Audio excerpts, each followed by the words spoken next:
Hello and welcome to the Next Level Supply Chain with GS1 US, a podcast in which we explore the mind-bending world of global supply chain, covering topics such as automation, innovation, unique identity, and more. I'm your co-host, Reed. And I'm Liz. And welcome to the show. All right, Liz, so excited to be here in San Diego at GS1 Connect 2022. Yeah, it's awesome to see everybody in person and the excitement around everything. I know. This is the first podcast we've actually done in person where we're sitting next to each other. It's so cool. We're not states and states away from each other. Well, I wanted to jump right into our Startup Lab pitch competition. It's such a cool process that, just all of the build up, and it's really just going to be great. Yeah, so just to give our audience a little background, this is our fourth year of doing a Startup Lab pitch competition, and we're looking for true startup companies. And these are companies that are less than 5 years old, they have less than $10 million in revenue, and we get applications from all over the world. This year we had over 50 applications, and the selection committee actually breaks that down to 8 finalists. Now, thank goodness I'm not on the selection committee because I don't know how they do it. It's a very tough job. But they're looking for specific criteria around innovation, scalability, impact of change. And they're also looking for, is there some connection with GS1 system of standards? So some or many of these companies aren't necessarily using the standards. That is correct. They'll come in and not know too much about GS1, but that's actually part of the purpose, is for us to learn about new technologies and how they're being implemented, and also for these companies to be exposed to the GS1 system of standards. And some of them adopt them very quickly. Some of them have no clue and they don't use them, and they move on, and others it's a big connection. But today we're going to be meeting with some of the finalists that are here. Some of them couldn't make it because they're overseas, but the first place winner takes home $10,000. Wow, that's impressive. Yeah, I'd like to have a little bit of that in my pocket.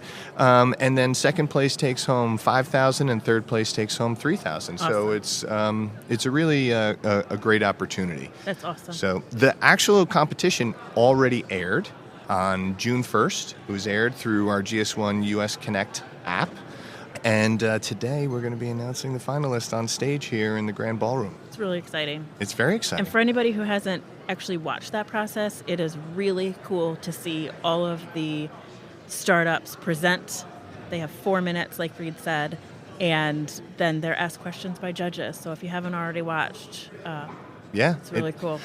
Yep. So let's get ready to meet our first finalist. We have the pleasure of meeting with Guillermo Ramos from NotiSphere. And Liz, why don't you, I know you have the question here. So tell us a little bit about how you found out about the startup competition.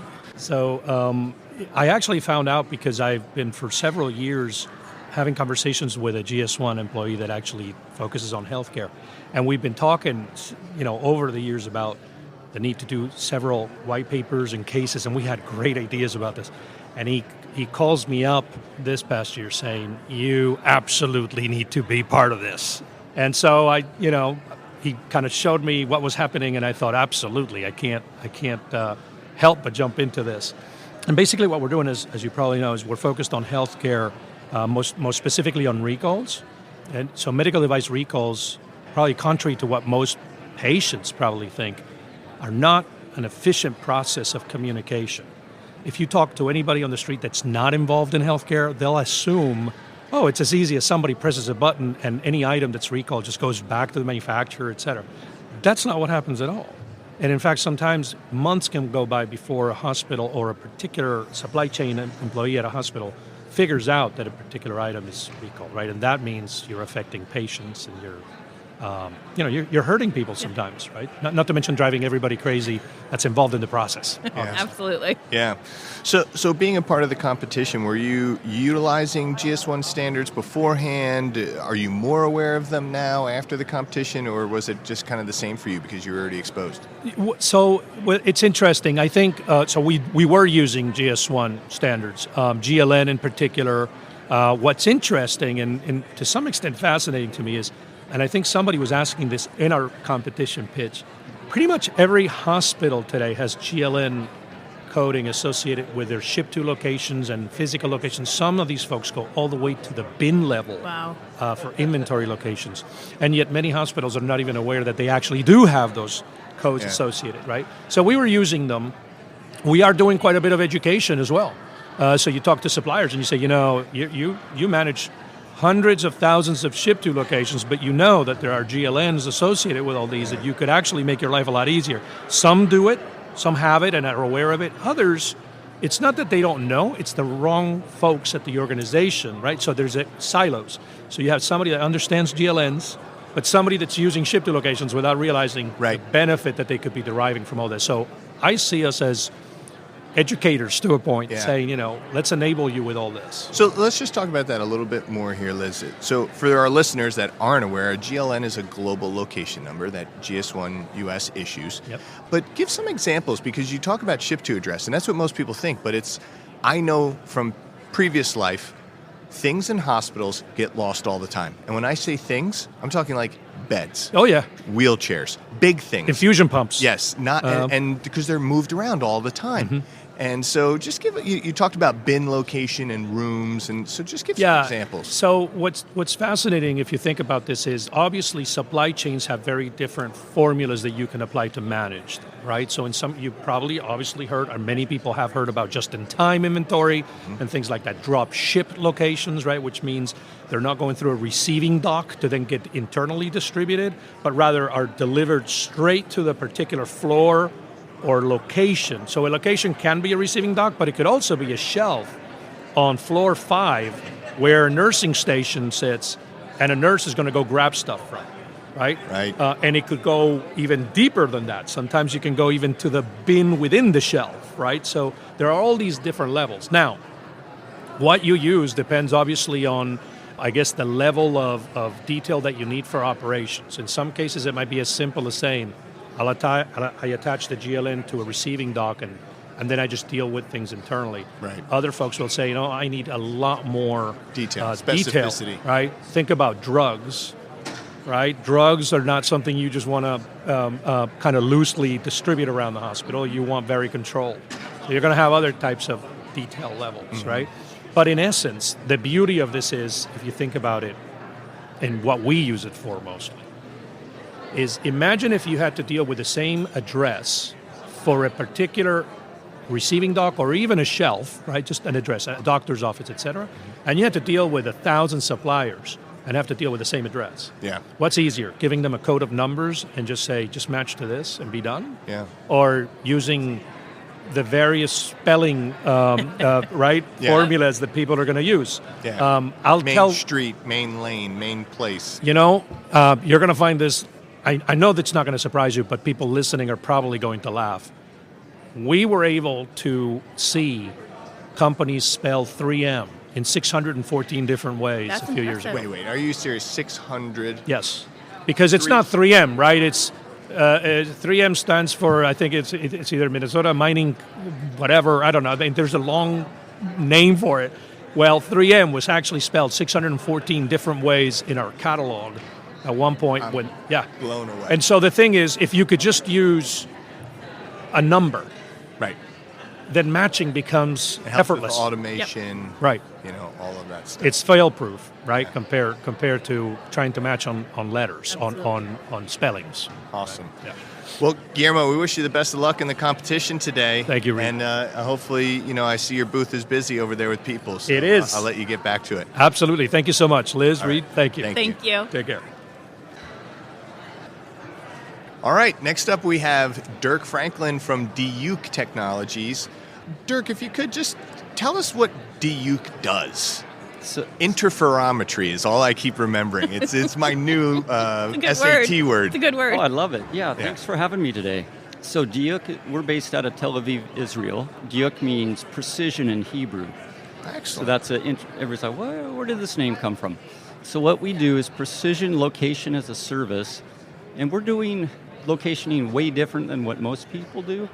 We look at local Wi-Fi access points, but without connecting to them, we're sensing the radio waves coming off of them. And interferometry is basically looking at two coherent rays of light. Radio frequency is light, and looking at the secret sauce we get from interferometry to calculate the angle. We do that with 3 access points. We get a precise location. as precise as 4 inches. This is physics, Liz. This is angles of light, and it's way out there. And that's why I did not continue my engineering degree. So if you think about laser holography, that is interferometry. There you go. Pretty amazing. Holograms. That's awesome.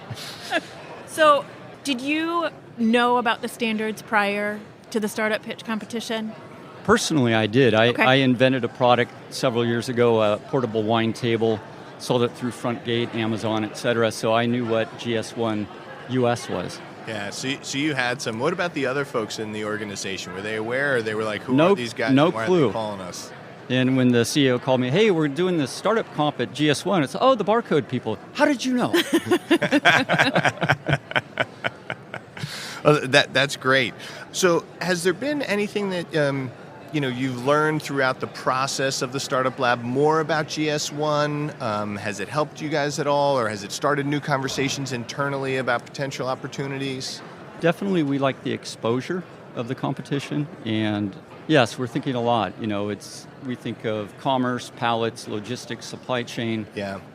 That's the sweet spot of what we do. Yeah. We were just talking with Guillermo Ramos from NotiSphere, and he was talking about GLN's global location numbers in hospitals, and I could see that with what you all are doing. As you just said, it's a pallet, it's a location here, it's something.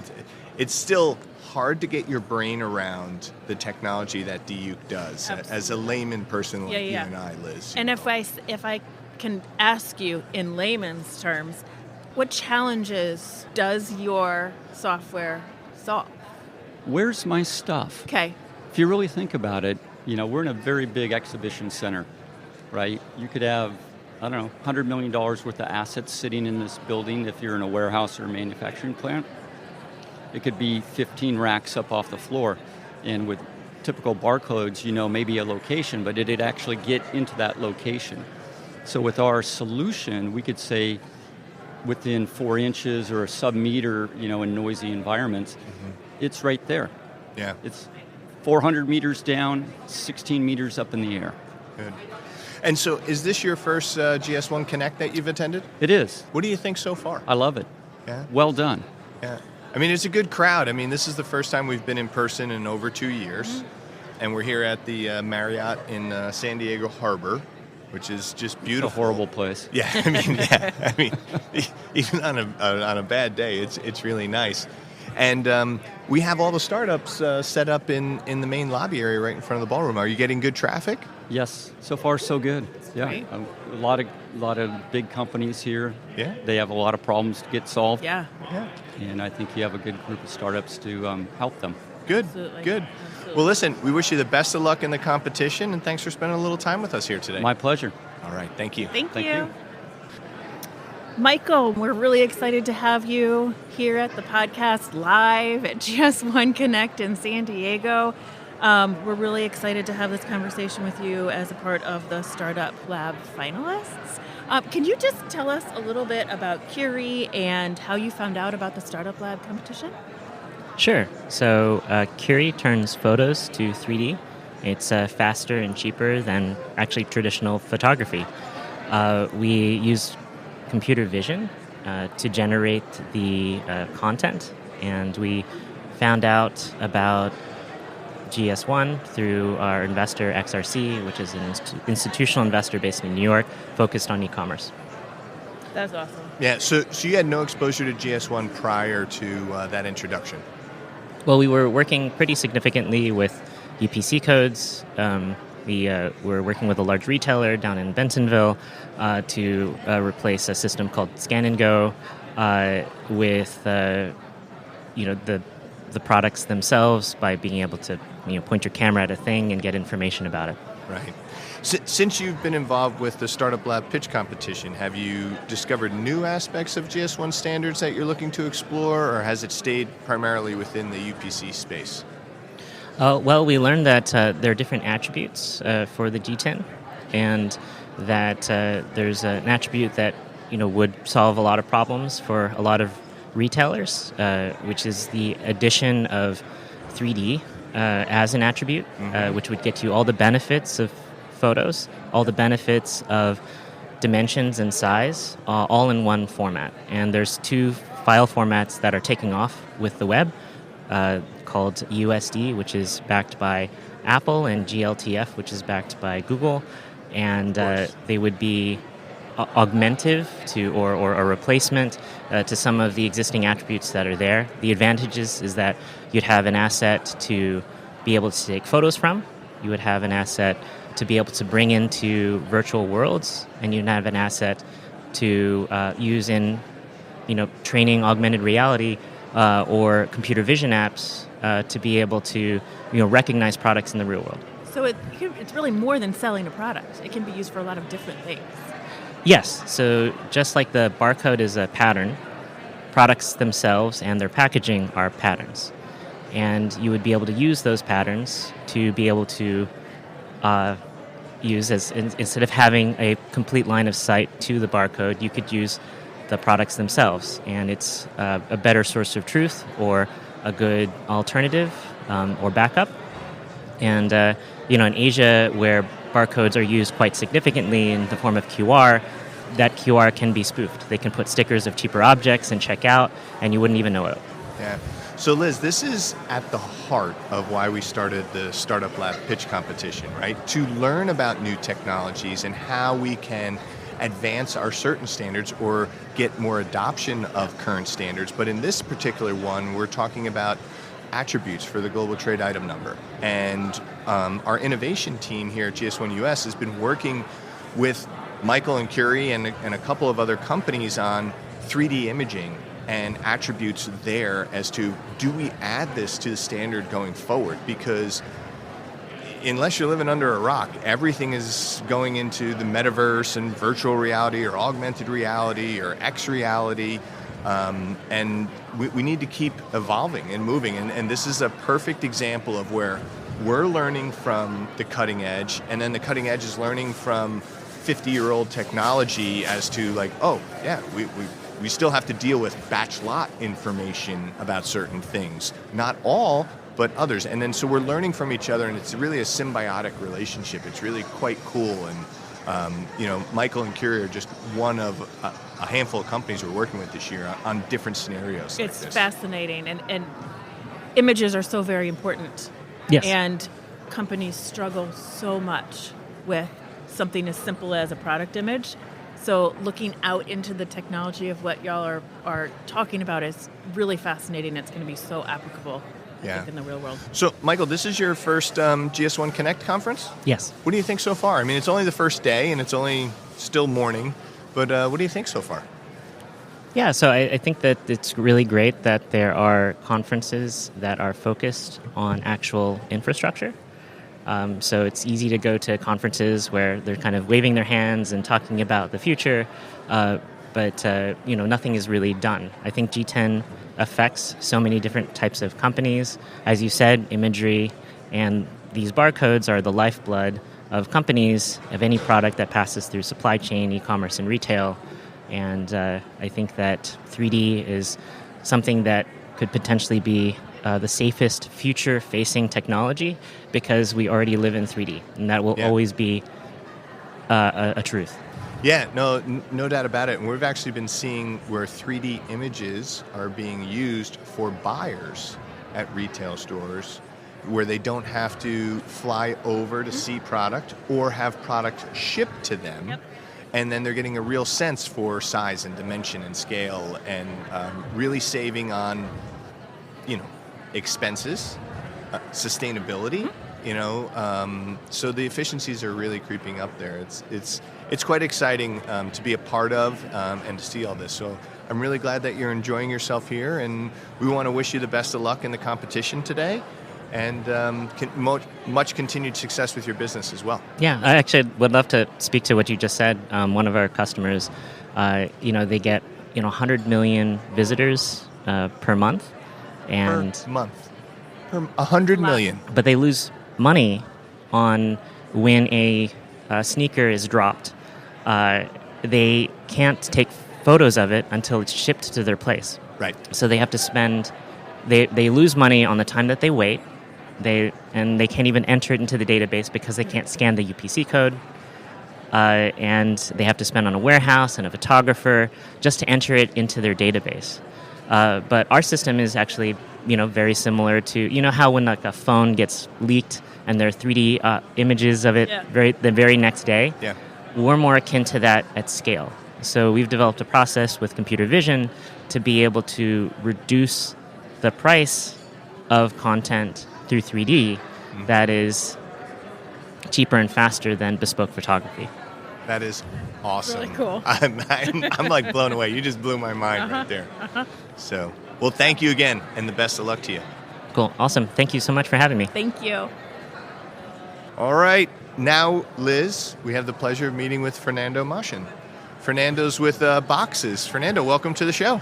Thank you so much, Reed and Liz. A pleasure to be with you today. Yeah. We're glad that you can be with us as well. Fernando's been very busy. He's been in Charlotte, he's been in Ohio, he's been in Houston, he's been in California. So he's worked his way across the country. Oh my gosh, he's an entrepreneur that is he is hustling. That's awesome. Awesome. So tell us a little bit about how you found out about the startup competition.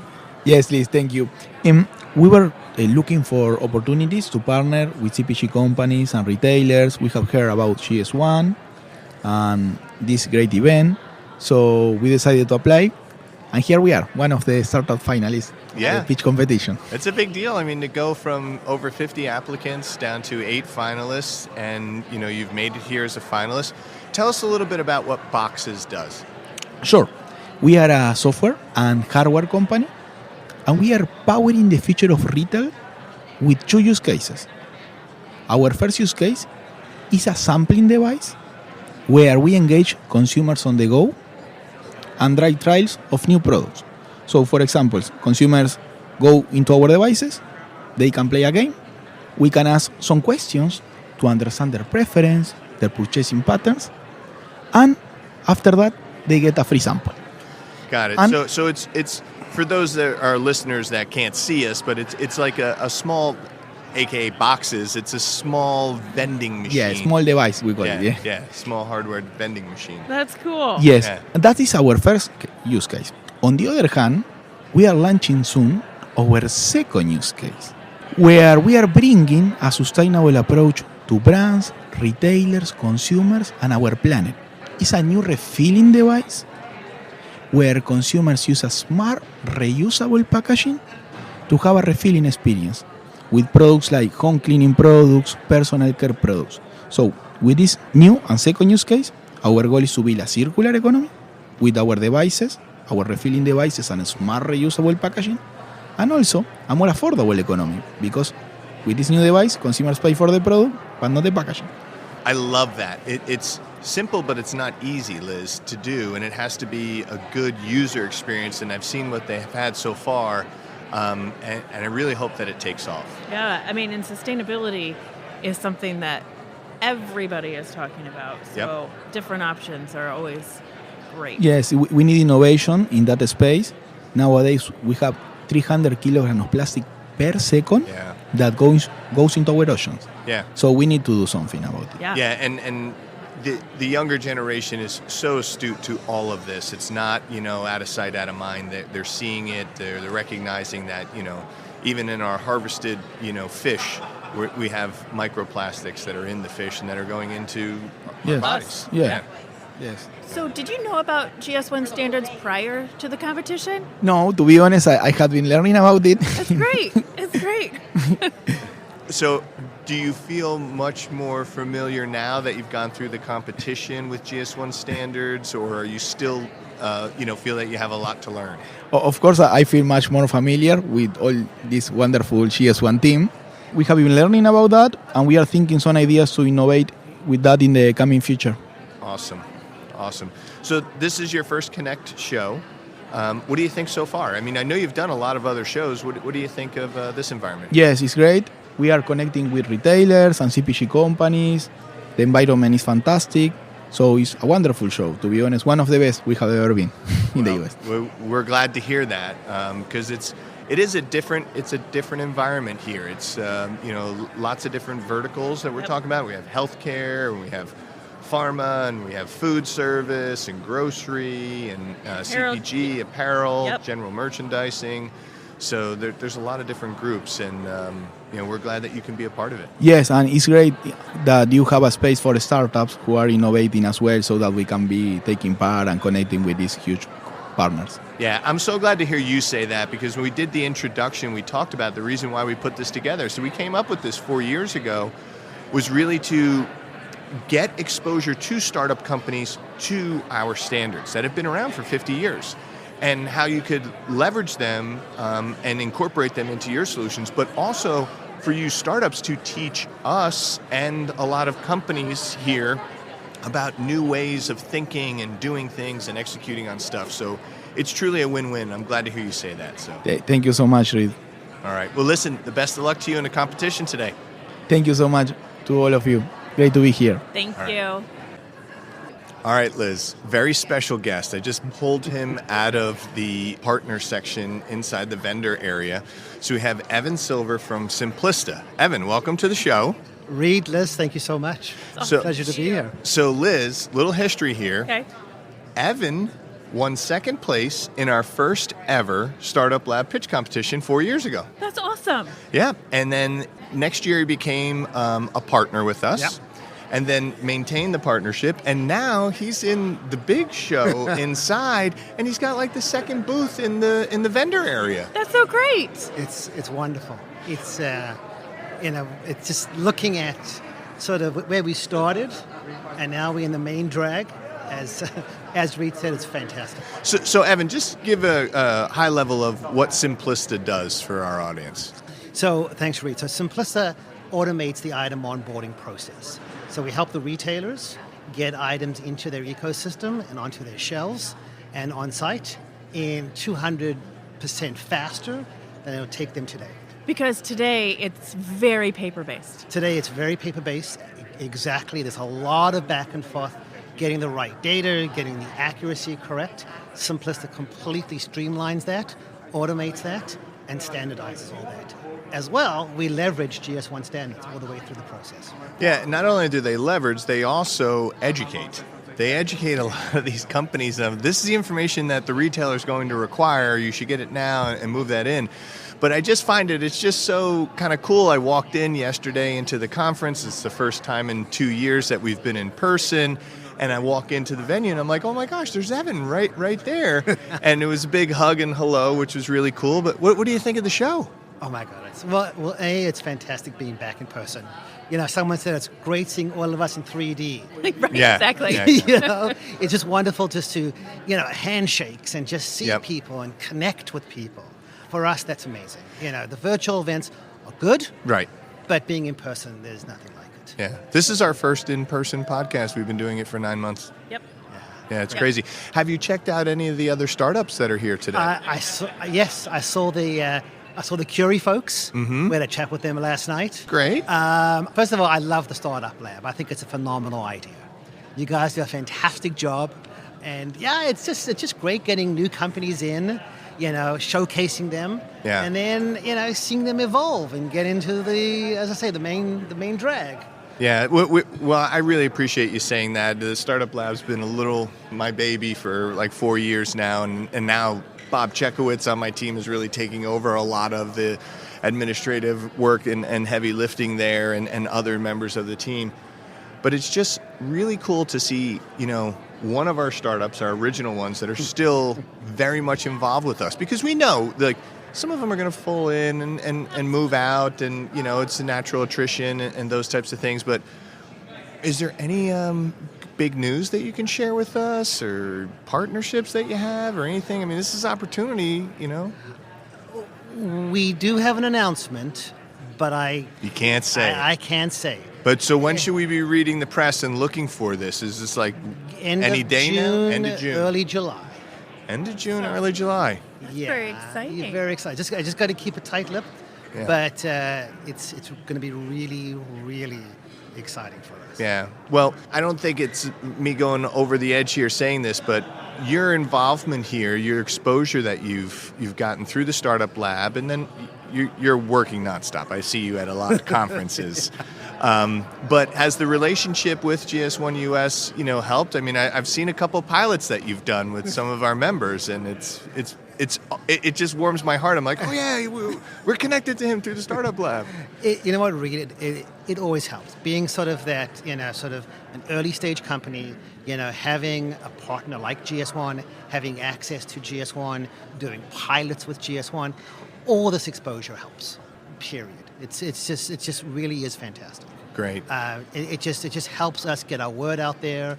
It all counts. Yeah. So just a big thanks to all the GS1 folks. Oh, well, thank you. Yeah, thank you, because also it's folks like you getting the word out about the standards that makes it easier for all of us to implement. Yeah, it's community. And get the value. Yeah. Yeah, it's community. Yep. Well, Evan, it's great seeing you. I'm glad we got a couple of minutes with you, and enjoy the rest of the show. Reed, Liz, thank you so much for the opportunity. Thank you. Thanks, guys. Thank you for joining the Next Level Supply Chain with GS1 US.